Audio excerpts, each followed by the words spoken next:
Buon pomeriggio a tutti e ben ritrovati all'interno dello stand del Friuli Venezia Giulia.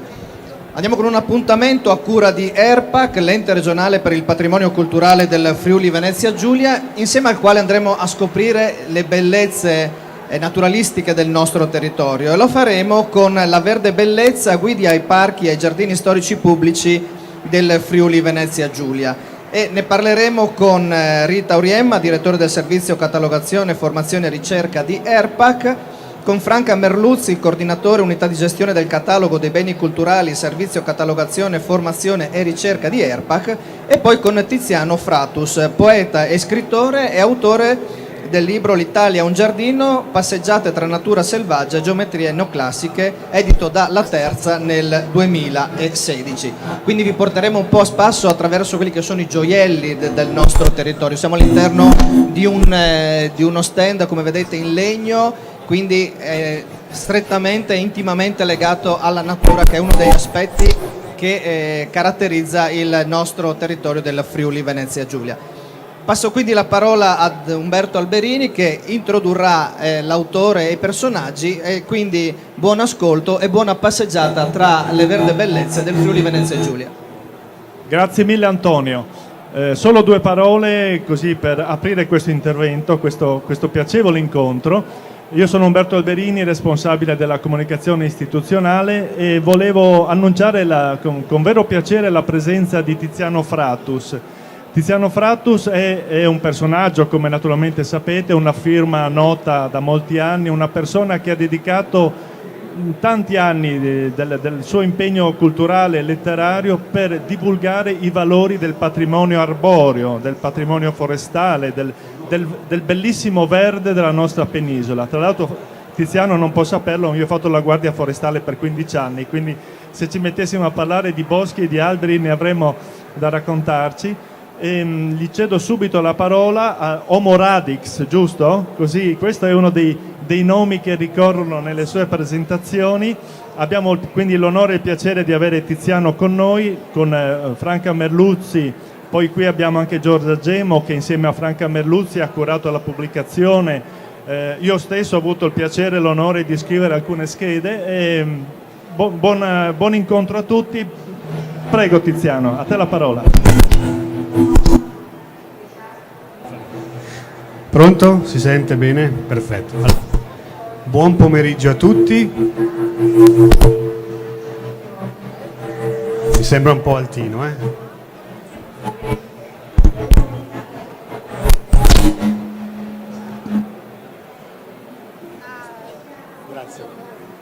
Si sente meglio, vero? Molto meglio, ok, perfetto. Allora, buon pomeriggio a tutti, buon salone. Io ringrazio veramente di cuore per l'invito a partecipare a questo incontro e per le gentilissime parole che sono state spese poc'anzi per introdurmi, ma io sarò qui semplicemente per riuscire ad accompagnare, spero in un modo adeguato, l'uscita di questo volume, La Verde Bellezza, che è un volume che si pone come obiettivo semplicemente quello di offrire a colui che vuole attraversare la regione Friuli Venezia Giulia uno strumento per riuscire a conoscere e quindi anche andare a visitare quegli spazi pubblici. Questa è una delle connotazioni particolari di questo libro. Tanti libri sui giardini hanno, come dire, una natura mista. Questa natura mista dipende dal fatto che spesso ci sono proprietà private e proprietà pubbliche. E quindi questo libro, di cui esistono in realtà due formati, ma quello in vendita appunto è questo tascabile, e anche questo è un formato che io apprezzo molto, perché è vero che molti a casa abbiamo una quantità di libri sui giardini, sui parchi, sugli alberi, piuttosto che sulla natura e sulle architetture di tutto il patrimonio meraviglioso di cui l'Italia è dotata, però spesso sono libri davvero imponenti, anche molto pesanti, molto belli a livello fotografico, ma anche molto impegnativi a livello economico, giustamente.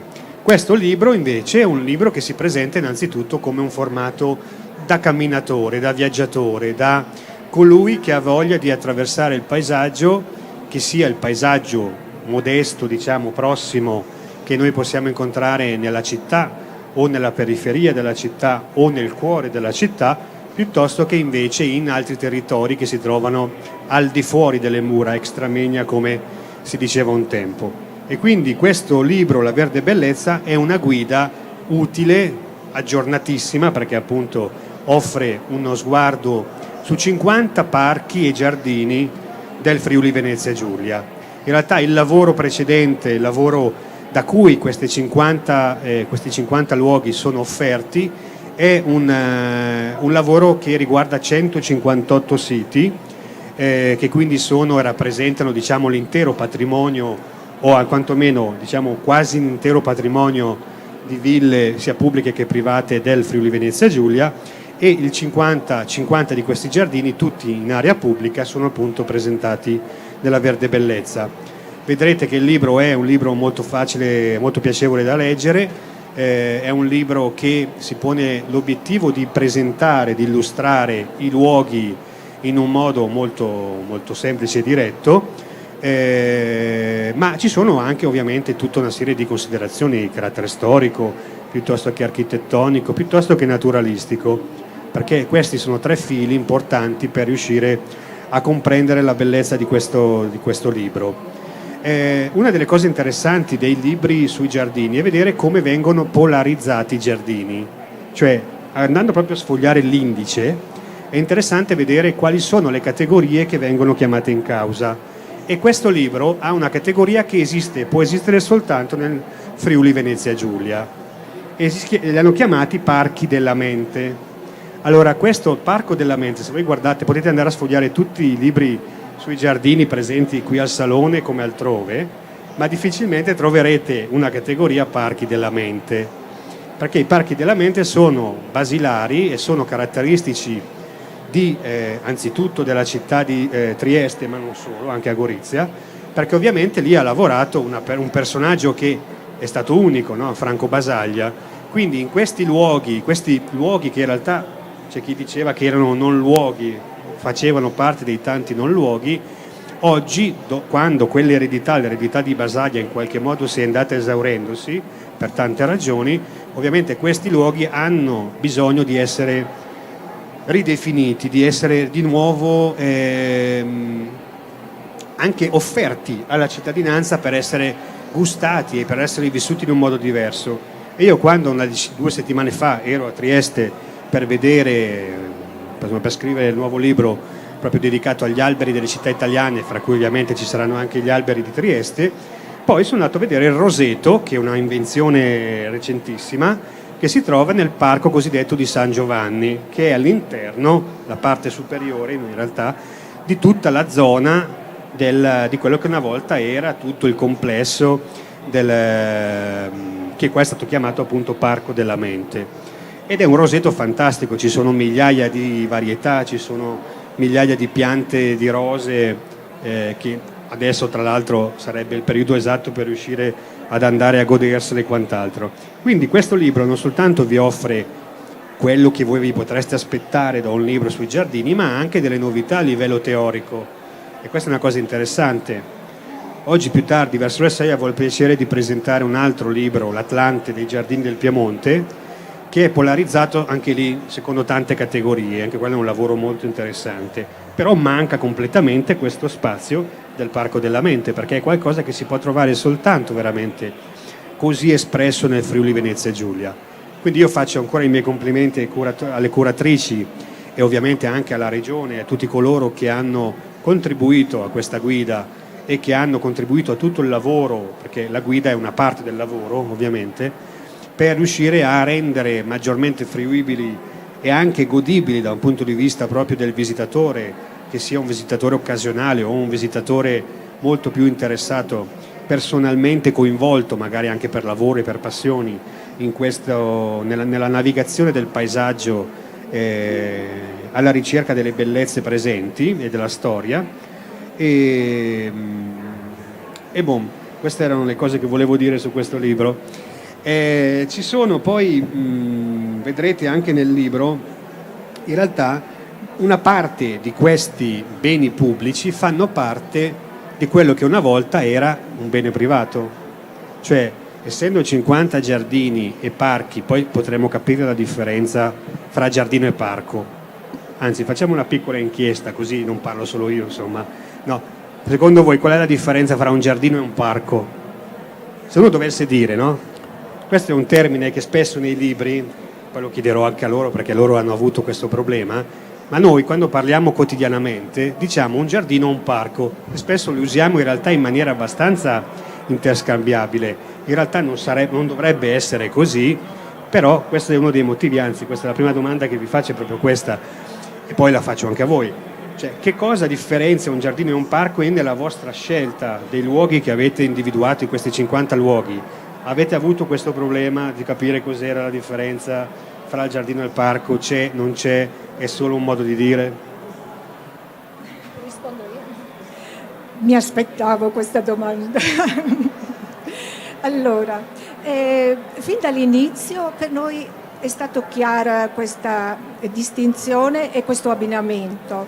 Per noi giardino è l'area verde generalmente prospiciente la villa, perché fra quelle proprietà private che sono diventate pubbliche, nel nostro caso ci sono molte ville e dimore storiche che avevano un'area verde articolata in questo modo, vicino alla villa, generalmente davanti, un'area molto disegnata con aiuole di bosso, di carpino, molto curata, generalmente di proporzioni piccole. Sul retro della villa generalmente si apriva il parco circondato da muraglie, da mura, e poi ecco, questa perlomeno per quanto mi riguarda ho fatto questa scoperta delle aree annesse al parco, delle ville soprattutto di campagna, con un termine che è forse nostro, che non esiste nella lingua italiana, il brolo, che era la coltivazione. Una signora sorride, sì. Il brolo, che era per le coltivazioni pregiate, per gli ortaggi, per la frutta, per l'uva, per la tavola del possidente, perché i proprietari delle ville erano dei possidenti.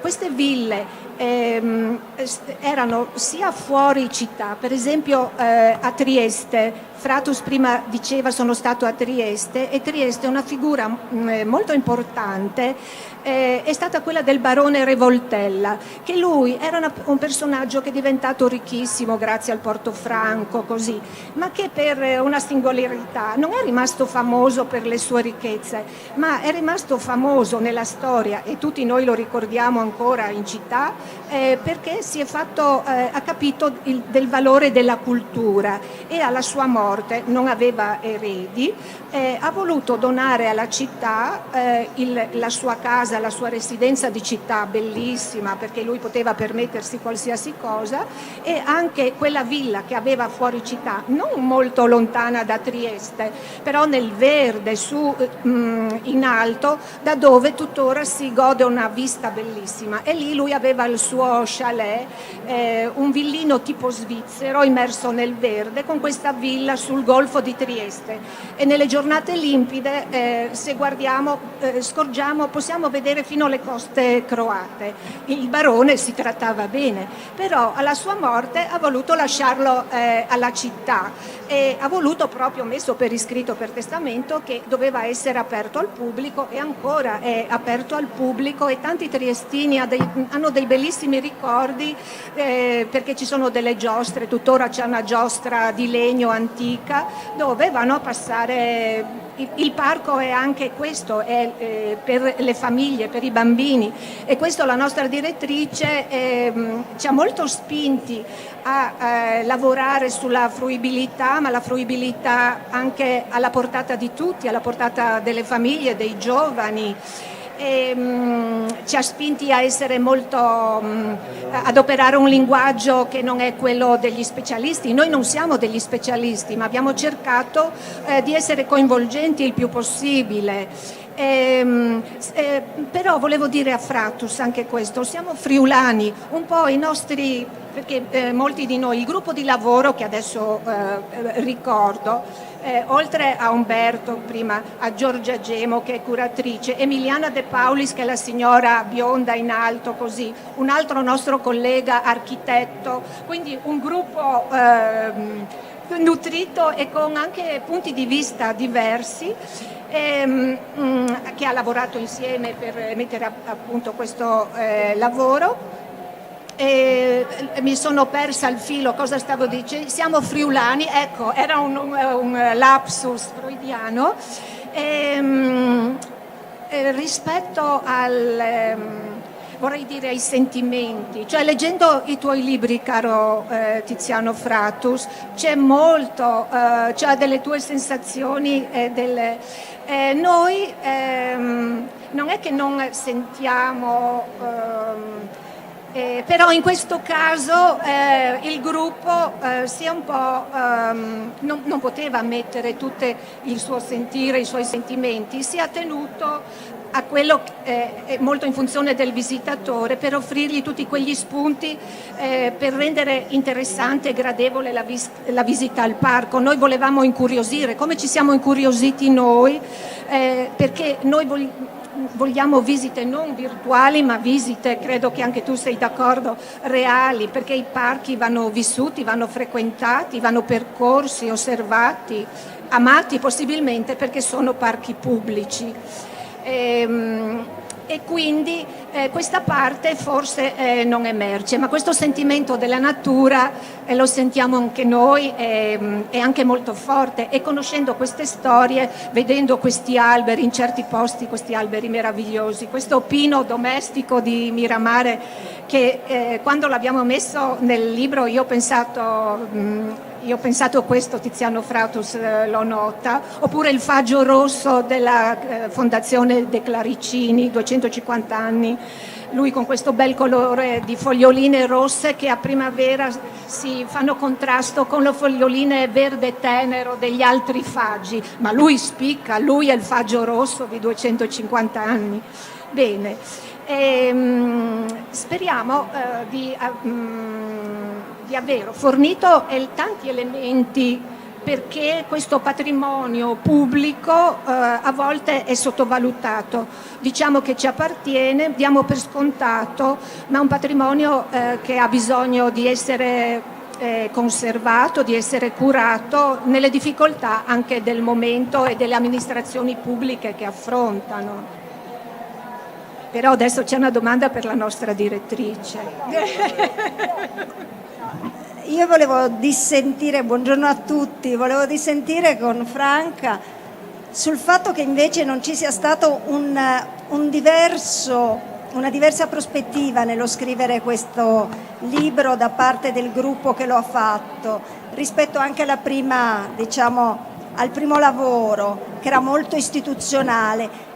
Qui loro hanno voluto tornare in questi parchi, sono tutti tornati, li hanno di nuovo percorsi, si sono addentrati tra meandri, stradine, dietro alberi piuttosto che statue o gruppi statuari, proprio perché invece questo sentimento è stato riscoperto ed è stato trasmesso. In questi racconti ci sono anche le storie degli uomini e le donne che hanno ideato, che hanno vissuto, che hanno amato in questi parchi.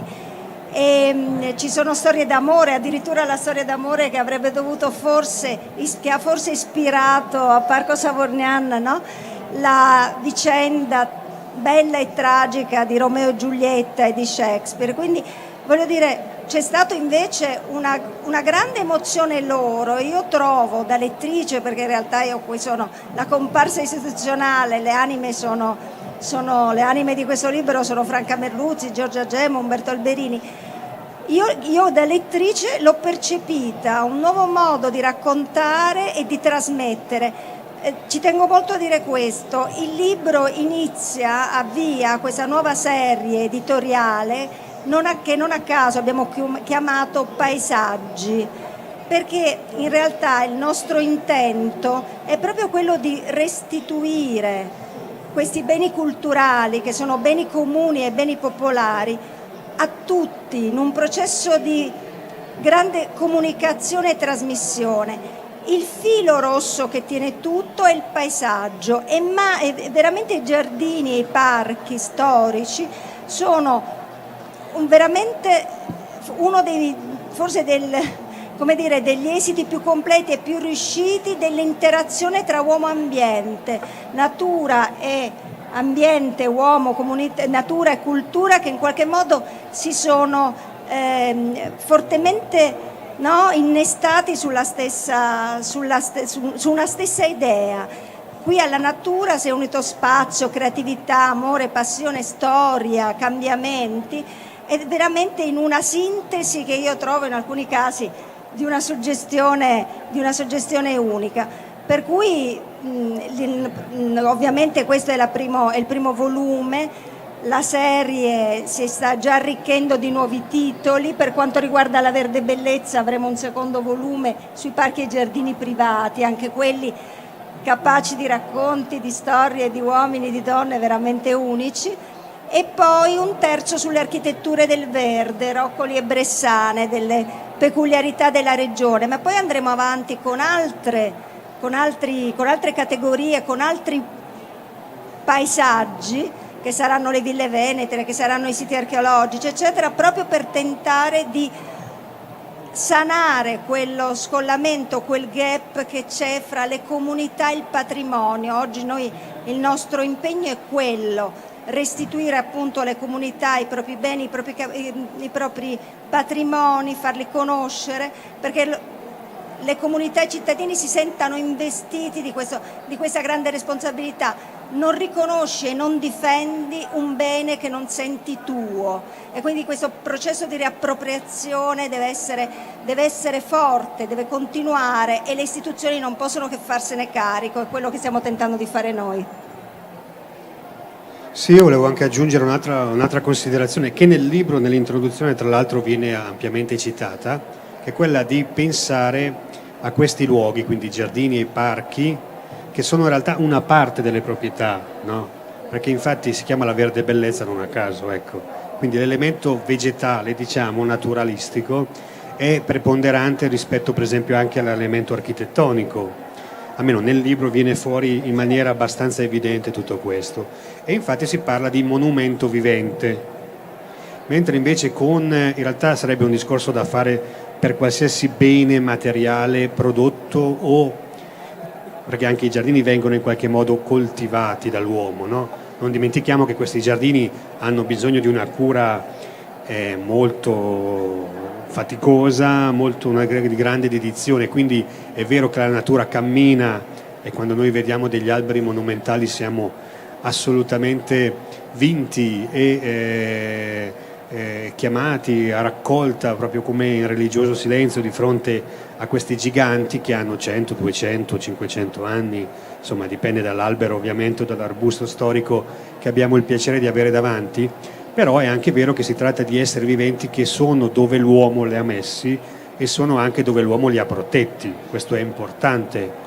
È vero che gli alberi più antichi del pianeta non hanno niente a che vedere con noi, si trovano ben distanti da dove l'uomo vive, però comunque stiamo parlando, per quanto riguarda gli alberi che possiamo incontrare in questi luoghi, sono tutti alberi già monumentali o potenzialmente monumentali che comunque l'uomo ha protetto, ha coltivato, ha curato, magari non sempre con continuità, però molto spesso.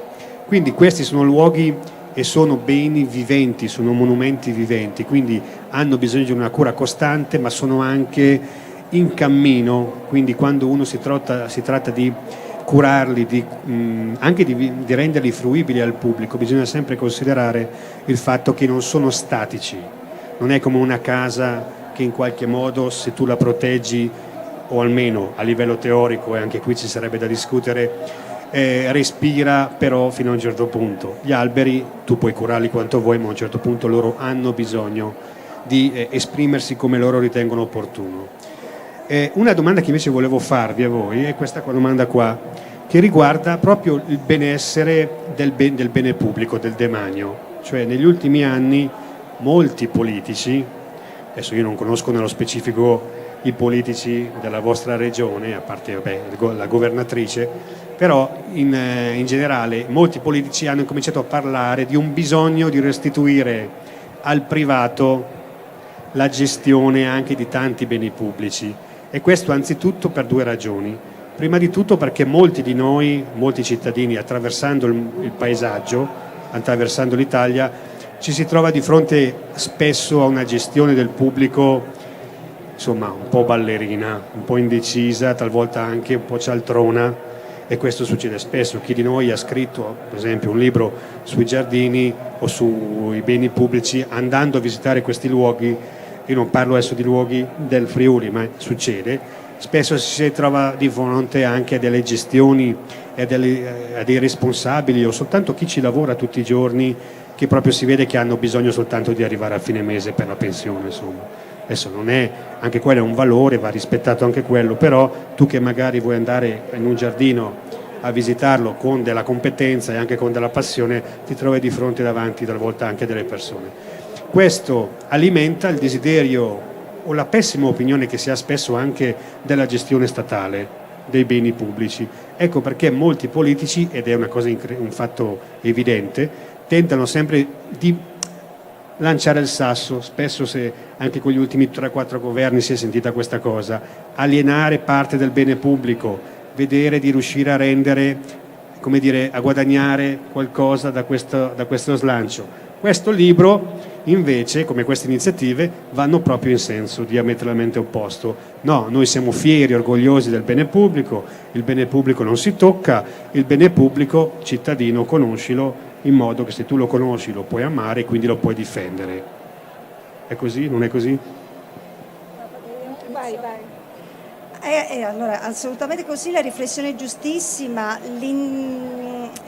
Devo dire che oggi si è tornati a parlare di patrimonio culturale come non si faceva da un ventennio. Il fuoco, l'attenzione è, devo dire, di nuovo vivace, tra l'altro coinvolge anche parti diverse della società civile. Io domani presenterò un altro nostro libro, Giulio Volpe, Presidente del Consiglio Superiore dei Beni Culturali, che giustamente nel suo ultimo libro dice non c'è conflitto tra Stato e privato nella gestione, nella valorizzazione del patrimonio culturale. Ci vuole più Stato e ci vuole più privato, nel senso che i privati devono anch'essi farsi carico, ma non per chiaramente come dire, un interesse che è proprio autoreferenziale, ma sempre nella prospettiva del bene comune. Ma in che modo? Ultimamente si sta tentando in Parlamento di recepire nella nostra legislazione un atto che è stato secondo me fondamentale, la Convenzione di Faro del 2005, una convenzione che dice appunto che sposta la prospettiva dalle cose alle persone, dal diritto del patrimonio culturale ad essere tutelato e salvaguardato al diritto al patrimonio culturale, al diritto individuale e collettivo di fruire del patrimonio culturale, che ha oltre al suo valore intrinseco, oltre al valore in sé, un valore d'uso. Le comunità devono trarre beneficio anche in senso economico, e per economico io non parlo non intendo solamente la ricaduta immediata in termini di biglietti di un museo piuttosto che indotto che si crea, ma di qualità della vita, di coesione sociale, di mediazione, di inclusione. Sono tutti appunto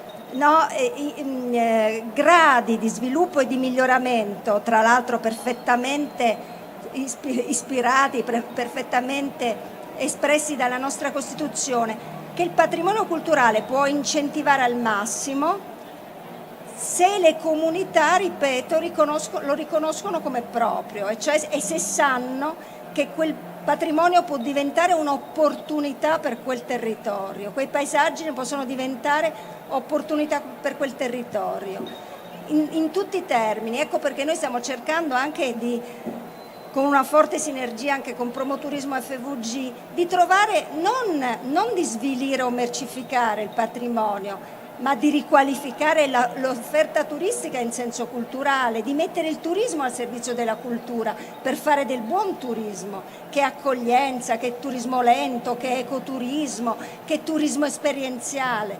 Una via nuova nostra del turismo, e ne abbiamo le possibilità, ne abbiamo le qualità, ne abbiamo i mezzi. Il Friuli è anche una regione piccola, compatta, facilmente percorribile, che si può scoprire anche in tempi tutto sommato brevi, che ti consente veramente delle grandi scoperte a pochi chilometri di distanza. Però deve essere compiuto questo lavoro veramente bisogna superare questa distanza che porta alla delegittimazione sociale dei luoghi della cultura. Perché devo spendere soldi per una cosa che non mi appartiene, non è mia, non sento mia?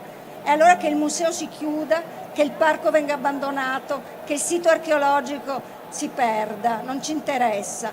E invece bisogna lavorare su quello. Noi lo facciamo addirittura a partire dai bambini con un altro progetto editoriale, I Leoni del Tempo, perché è su di loro che bisogna crescere e far lievitare questo nuovo sentimento di appartenenza.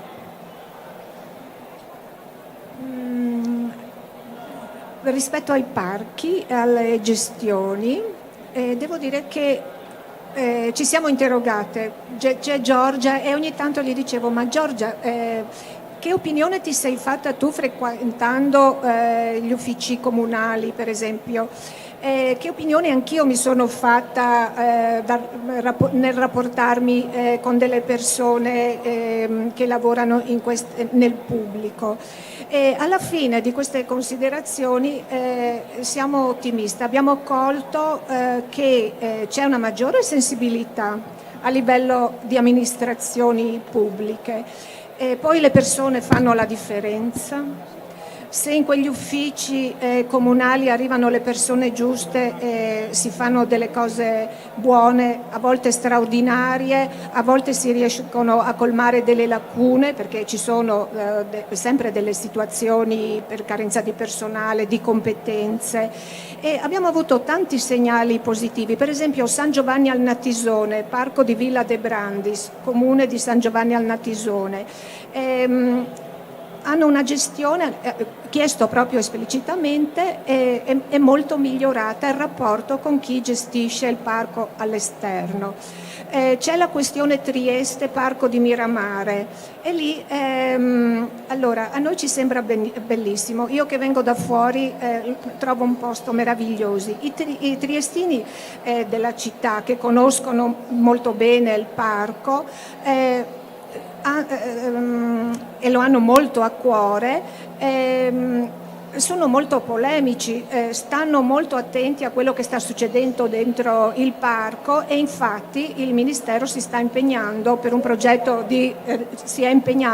un progetto di riqualificazione del parco, di per sé già bellissimo, ma c'è quella questione del parterre che non è più come una volta, non è curato più come una volta. E poi una scoperta che abbiamo fatto, è positiva anche quella, è che accanto alle amministrazioni pubbliche c'è del volontariato specializzato che ama molto. Posso citare il caso di Pordenone, il MIRA, il Museo della Rosa Antica. Accanto alla gestione comunale c'è un'associazione di volontariato con una presidente che è paesaggista, ma ci sono queste persone che supportano il pubblico, per esempio, per potare queste rose, questi rosai che sono di tante specie diverse e hanno delle caratteristiche diverse, e con la loro sapienza, diciamo, con le loro conoscenze riescono a garantire, insieme naturalmente alla gestione pubblica, una gestione adeguata di questo museo aperto della Rosa Antica. Poi ci sono le fondazioni. Abbiamo il caso di fondazioni che mantengono un patrimonio, che rendono comunque fruibile al pubblico, e per cui alla tua risposta diciamo che il pericolo è sempre dietro l'angolo. Perché sono zone appetibili dal punto di vista urbanistico, e poi ci sono le difficoltà economiche del momento, che però la nostra opinione, fatta sulla base di tutti questi rapporti che abbiamo avuto in occasione di questi sopralluoghi che abbiamo fatto molto recentemente, è che c'è un'evoluzione, c'è una maggiore sensibilità, e quindi siamo ottimisti che conserveremo questi beni pubblici, li metteremo a disposizione, e poi vengono avanti anche le competenze, il modo in cui ci si rapporta con l'albero. Ancora ci sono anche delle ditte specializzate che sanno rapportarsi. Certo, c'è ancora molto da fare, davvero c'è molto da fare per ottenere i migliori risultati, però la nostra opinione devo dire che è ottimista. Poi abbiamo incontrato delle persone veramente che si danno molto da fare per presentare nel migliore dei modi questi luoghi della città o della campagna. Ci sono degli esempi positivi, analizzati uno per uno, abbiamo degli esempi molto positivi, anche se qualche timore per certi parchi cittadini c'è. Personalmente qualche sì, però confidiamo nella lungimiranza. Comunque io sono convinto che tutti gli spazi verdi che noi abbiamo a disposizione, al di là del fatto di avere la fortuna di avere strumenti per poterne conoscere di molti di più come questo, è proprio il fatto che questi giardini possono diventare molto di più che dei semplici giardini. Cioè la chiave, forse anche di quello che si parlava prima, è il turismo esperienziale, sono tutte formule che poi vengono anche un po', come dire, affinate per riuscire a renderli più attrattivi. Questo è un modo di affrontare l'argomento. Molto spesso la cosa migliore sarebbe proprio quella anche di insegnare fin dalle scuole, come si viene fa, che in sostanza i nostri giardini, i nostri spazi verdi sono utili per tante ragioni. Prima di tutto, chi di noi non ha un ricordo d'amore legato a un giardino? Chi di noi non ha fatto una bella passeggiata o una gran bella litigata, dipende, no? In un giardino pubblico, che sia della città o in un parco o quest'altro? Quindi vuol dire che questi luoghi sono fondamentali, sono dentro di noi, e noi abbiamo bisogno di questi luoghi costantemente. Al di là che poi siano una gestione più privata o pubblica, questo poi è una cosa che può cambiare e che può avere comunque delle ripercussioni molto importanti, però la cosa importante è che questi sono luoghi non soltanto belli da tenere, da mantenere, per la loro importanza storica, per la loro importanza naturalistica o architettonica e artistica, ma anche perché sono veramente luoghi dell'anima, sono luoghi dove l'uomo ha bisogno e ha la possibilità di vivere delle esperienze fondamentali nella propria vita, proprio nella propria quotidianità. Questa è poi la chiave di lettura, secondo me, più importante per quanto riguarda questi luoghi. Sì, io volevo aggiungere che una cosa interessante a proposito di questo processo dal basso di ormai consapevolezza, conoscenza e riappropriazione di questi beni, e ha dei segnali importanti. Penso all'art bonus del decreto del 2013, no? Che diciamo consente anche delle facilitazioni fiscali proprio per chi si occupa di beni culturali.